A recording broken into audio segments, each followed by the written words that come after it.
marks 1,000 days as WWE Universal Champion for Roman Reigns. And of course, Saudi Arabia had their 1,000 days Saudi acknowledges you signs. But why is Solo Sikoa the face of Sun Cola? What even is Sun Cola? Is it like Saudi's version of Coca-Cola? What? Someone tell me in the comments below. But let's not BS. It happened. Jey Uso turned on Roman. Not even once. He super kicked him twice. Now you gotta pay him close attention. Jey Uso did not seem happy about what Jimmy Uso had done. Jey holding his head in his hands as the match ended. Jey did not seem happy. He sided with his brother, but he didn't look like he wanted to do it.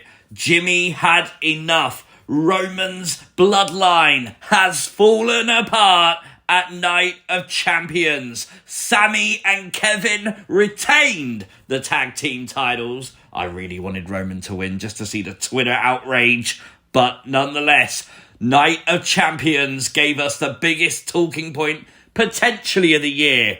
Roman's bloodline is done. We think it could always come back together, I suppose. I guess we get Roman and Solo versus the Usos. Maybe Roman versus Jimmy. That's possible after tonight for sure. Paul Heyman, man.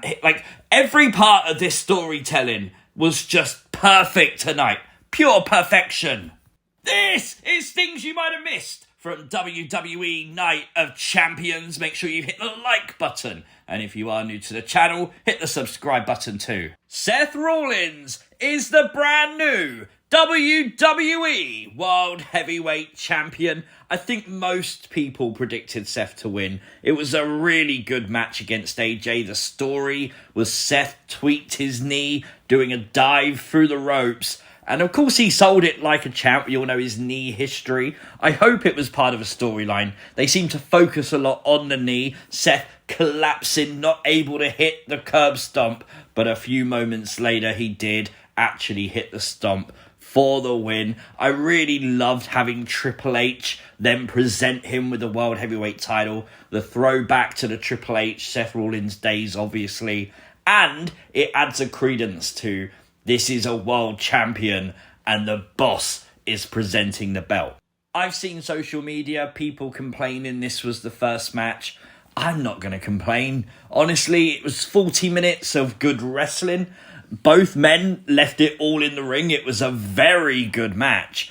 And I think for the first match of the new World Heavyweight title, Seth and AJ put it on the map. If you keep having banger matches like that for this belt, then you will see this as the workhorse championship. You got to remember, this belt, this incarnation of the heavyweight title, doesn't have the prestige that the other belts have got. It has to get that by the performances in the matches. And that's exactly what it got tonight by the opening match on Night of Champions. Brock Lesnar beat Cody Rhodes, but Cody didn't tap. Cody Rhodes passed out from the pain of the Kimura lock by Brock Lesnar. Nothing to be ashamed of if you're Cody Rhodes. Interestingly, commentary made a point that the cast on Cody's arm was made out of titanium, his broken arm, and of course it made perfect sense therefore that during the match you would see Cody actually use the cast as a weapon. It was not enough to tame the beast as the Kimura lock for the second time put Cody out. You gotta feel like what's next for Cody is another match with Brock. I mean, maybe not at Money in the Bank, maybe at SummerSlam. That would kind of make a lot of sense. I don't know, but I kind of feel like we sort of downplay these matches, and when they happen, they're really good. Brock and Cody tonight was my match of the night. I thought it was really good. You can support your favourite match of the night from the triple main event of Night of Champions with the new t-shirts available on WWE Shop now. You may have seen this photo circulating all over social media before Night of Champions. Clearly a monitor placed under the ring. Well, we found out it was actually for Zoe Starks. Zoe Stark aligned herself with Trish Stratus tonight, allowing Trish to defeat Becky Lynch at Night of Champions. And Zoe Stark, I mean, that kick, that knee really caught Becky Lynch. After we was 100% stratified by Trish winning, Becky's nose, oh my gosh, it's like the birth of the man all over again. As Zoe Stark, you know what, I really feel like this pairing could work. I feel like this is a great introduction for Zoe. Obviously, she's had a few matches on Raw, but she is now paired up with arguably one of the greatest of all time. It makes so much sense. You're going to put Zoe in a feud with Becky Lynch. That's massive, man. That's absolutely huge. Congratulations to her to get a huge spotlight on the show.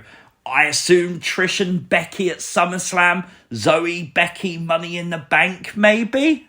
I love the transition we got backstage where we had Sami and Kevin talking about their match with Roman and Solo. Kevin would say yeah repeatedly, and WWE would then cut to LA Knight in the Saudi audience. You know what? He's just as over in Saudi Arabia as he is anywhere else. Why they piped in boos for SmackDown is absolutely beyond me. Much like how Mustafa Ali's chest is still a thing is absolutely beyond me. Oh my God. Now, Ali looked good in this match. Take nothing away from him at all. Ali had moments like that 450 from the top rope. He overcome some of Gunther's biggest offense. Really looked good, but of course it was the Intercontinental Champion who was victorious. Again, I don't think a massive shock to a lot of people. Nothing to be ashamed of from Ali. Still be positive, Ali, because you know what?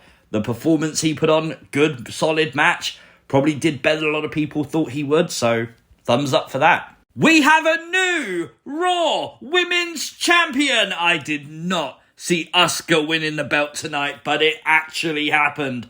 Asuka defeated Bianca Belair. I love the way they did this as well. The different version of the mist to the face, putting it into her hand and then rubbing it into the eyes of Bianca Belair. Tree did mention that Asuka probably inherited this and learnt this from the great Muta. So nice flashback there. And after lots and lots of pyro and a lot of shock on social media, Asuka is the new champion. Question now, what's next for Bianca Belair? All the rumours were Bianca versus Charlotte for the championship at SummerSlam.